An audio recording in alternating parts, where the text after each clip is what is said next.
This is Walpri country, where for millennia traditional owners have lived on this land. It looks pristine, but in more recent times, feral animals have irrevocably changed its ecosystem. A slice of that land is Newhaven Station, a conservation sanctuary where Christine Ellis-Michael and her mother Alice are expert trackers. Inside this trap, it's good news. They've captured another feral cat.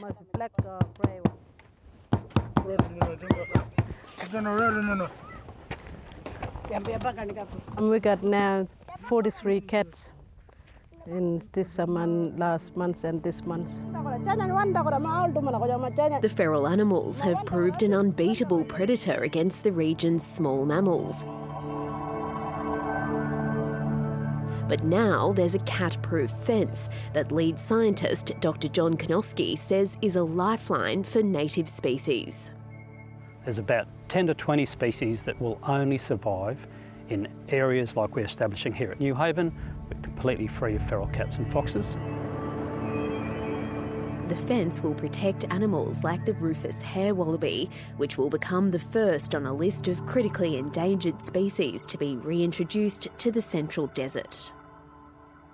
We want those animals back where they used to be. It's important for the environment, it's important for the species, it's important culturally, it's important for conservation. Since 2017, the last remaining rufous hair wallabies in Australia, commonly known as marla, have been awaiting their release from an enclosure at Newhaven. First, they're caught from within their temporary home. Once they're deemed fit for release, they're given a vitamin tonic and fitted with a radio tracking device. We have a female in good condition. The Newhaven team will be keeping a close eye on the marla to make sure their plan is working. There is no technology that allows us to put these animals safely out into the landscape, so the fences are an interim step. They might be an interim step for 10 years or 20 years, but they're critical for saving these species. The Australian Wildlife Conservancy says once Newhaven is complete, the site will be a feral-free area of up to 100,000 hectares. That's twice the size of Manhattan or all of Hong Kong. Take one over to our release site. On a cold desert night, Newhaven is buzzing with activity. So this one is a female. She has a pouch young. I think it's just a little jelly bean one, so it hasn't yet formed and it's still fused. After 12 years of painstaking planning, the time to release the marla has finally arrived. Bring her nose out so she goes when she's comfortable. And then just let her go do her thing.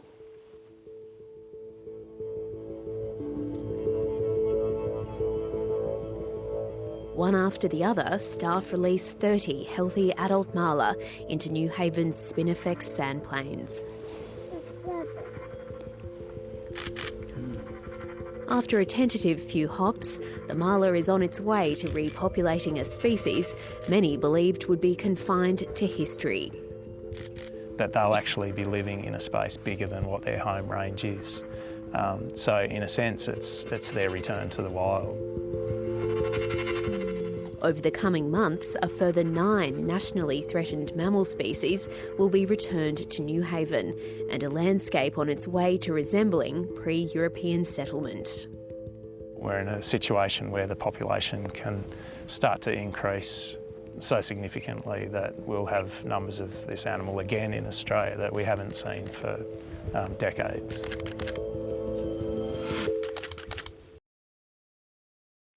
Hi, I'm Lee Sales. Thanks for watching this story. If you'd like to watch more of 730's stories, they are on the left of your screen.